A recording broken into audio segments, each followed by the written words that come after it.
10 people are now confirmed to have been killed in Los Angeles' worst ever wildfires.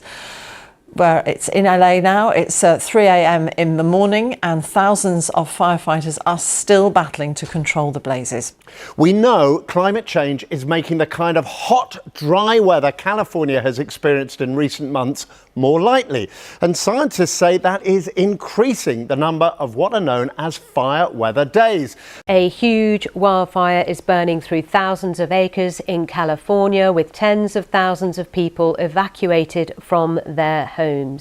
Hello there, I'm Tig Enright. We're starting in the United States, where at least 10 people have been killed in the devastating wildfires in Los Angeles, that death toll having been revised upwards just over an hour ago. Wildfires ravaging Los Angeles County have unleashed unprecedented devastation, obliterating thousands of structures and leaving a trail of destruction in their wake.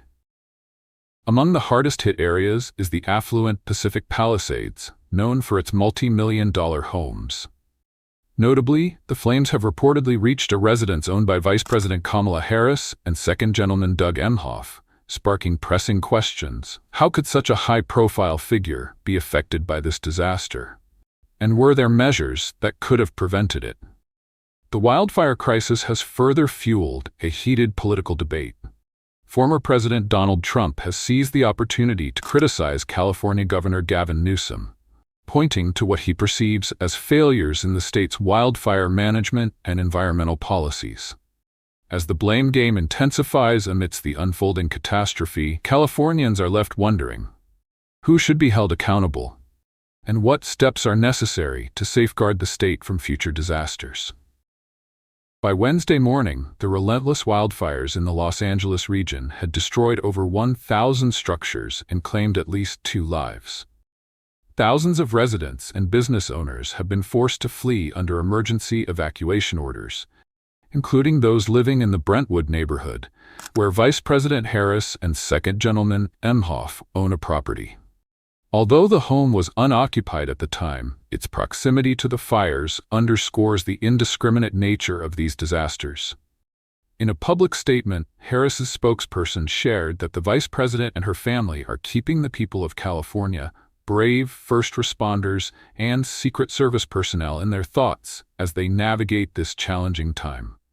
The Brentwood residence has remained a symbolic link to Los Angeles for Harris and Emhoff, who have made frequent visits there over the past 4 years, despite their primary residence now being in Washington, D.C. As the fires continue to rage, the future of California's wildfire response is under intense scrutiny.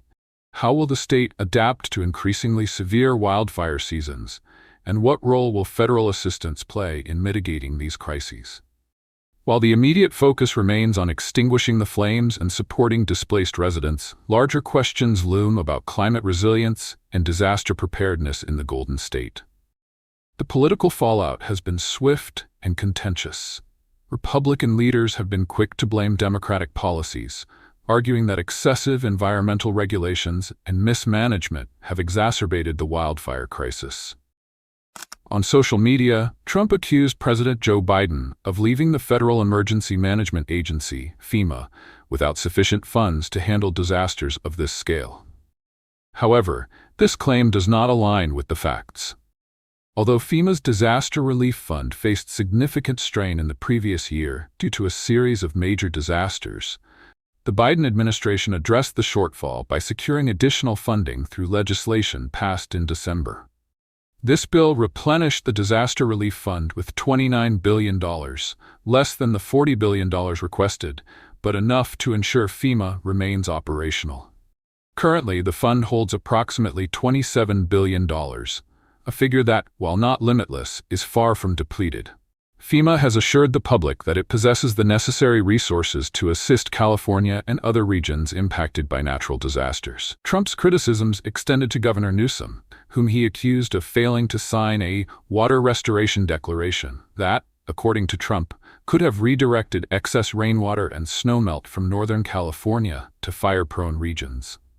Trump claimed this hypothetical action would have mitigated the wildfires, which he described as burning with virtually apocalyptic intensity. Yet, this assertion is demonstrably false. No such document as a water restoration declaration exists. Newsom's office and numerous water policy experts have categorically denied the existence of such a proposal. Jeffrey Mount, a senior fellow at the Water Policy Center within the Public Policy Institute of California, confirmed that no such declaration has ever been created or presented for the governor's approval. Similarly, Brent Haddad, an environmental studies professor at the University of California, Santa Cruz, emphasized that Trump's claims lack any basis in California's water management practices. As misinformation and political rhetoric swirl, the true scope of California's wildfire crisis demands urgent attention. The ongoing disaster highlights the critical need for accurate information, robust infrastructure investments, and collaborative efforts across all levels of government to address the growing threat posed by climate change. For Californians, the immediate priority is survival and recovery, but the lessons of this catastrophe will undoubtedly shape the state's approach to wildfire prevention and mitigation in the years to come. The controversy surrounding California water policy has long been a focal point of political discourse, often sparking misunderstandings and debates that blend fact with fiction. A case in point is the confusion stemming from a legal challenge initiated by California Governor Gavin Newsom in 2020. This challenge opposed a Trump administration plan designed to divert more water from Northern California to support Central Valley agriculture. Newsom contended that the proposal threatened endangered fish species, particularly in the Sacramento-San Joaquin Delta, a critical ecological region. However, it's important to note that this federal water policy was neither a declaration requiring Newsom's approval nor connected to the wildfires currently devastating the state. Despite this, former President Donald Trump, in a continuation of his long-standing critiques, accused Newsom of refusing to sign a so-called water restoration declaration. Trump claimed this decision prioritized protecting an essentially worthless fish, called the Delta smelt, over the safety and well-being of Californians. He argued that Newsom's stance had limited water resources, indirectly contributing to the intensifying wildfires. Trump further declared, "Now the ultimate price is being paid. I will demand that this incompetent governor allow beautiful, clean, fresh water to flow into California. He is the blame for this. On top of it all, no water for fire hydrants, not firefighting planes." These claims, however, are fraught with exaggerations and inaccuracies. Water policy experts in California have dismissed the idea that conservation efforts in Northern California, particularly those aimed at protecting the Delta smelt, have any bearing on the wildfires ravaging Southern California.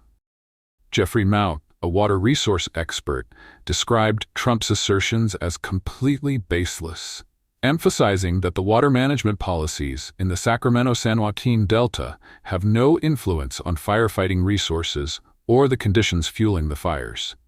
In fact, Southern California does not face a water shortage for firefighting purposes. Instead, the region's challenges stem from logistical and environmental factors, not a lack of water availability. Adding to the public discourse, tech magnate Elon Musk weighed in on social media, amplifying claims of delayed dam construction by retweeting content from the account Libs of TikTok and bluntly commenting, "Crazy." Governor Newsom, however, swiftly responded to Trump's accusations, calling them pure fiction in a public statement. His office reiterated the administration's commitment to public safety and ensuring firefighters had access to necessary resources. Newsom emphasized that this was no time for political gamesmanship. Since Trump's earlier criticisms of California's wildfire response, Newsom has overseen significant investments in forest management and advanced firefighting technology. Yet, these measures have proven insufficient against the overwhelming power of natural disasters fueled by extreme weather conditions. During a press conference in Los Angeles, Newsom urged for unity and focus during the crisis, stating, "My message to the incoming administration, and I'm not here to play any politics, is please don't play any politics." As fires continued to spread, President Joe Biden promptly approved federal aid for 2 major fire events, underscoring the need for swift and coordinated efforts to address the escalating crisis. Amid the wildfire devastation, some Republicans turned the disaster into an opportunity to criticize California's environmental and water management policies. Richard Grenell, a former Trump envoy, claimed that far-left policies of Democrats in California are literally burning us to the ground. He pointed to the insurance market's instability as homeowners struggled to secure coverage due to the increased wildfire risk. Republican Assemblymember Bill Essayli echoed similar sentiments, arguing that environmental regulations hinder effective wildfire prevention. Meanwhile, billionaire developer and former Los Angeles mayoral candidate Rick Caruso criticized local government, highlighting reports of dry fire hydrants in wealthy neighborhoods. Caruso described the response to the Pacific Palisades fire as reminiscent of a third-world country, attributing the issue to systemic mismanagement and aging infrastructure. However, no credible evidence supports Trump's claims that Northern California water policies or conservation measures have contributed to the wildfire crisis. The debate surrounding water allocation for Central Valley agriculture, separated from Los Angeles by a mountain range, has no direct link to firefighting challenges. Let this be a moment to spark determination and resilience. Stay safe, stay informed, and let's continue the conversation on addressing these pressing issues together. Don't forget to like, share, and subscribe for more stories that matter. See you next time.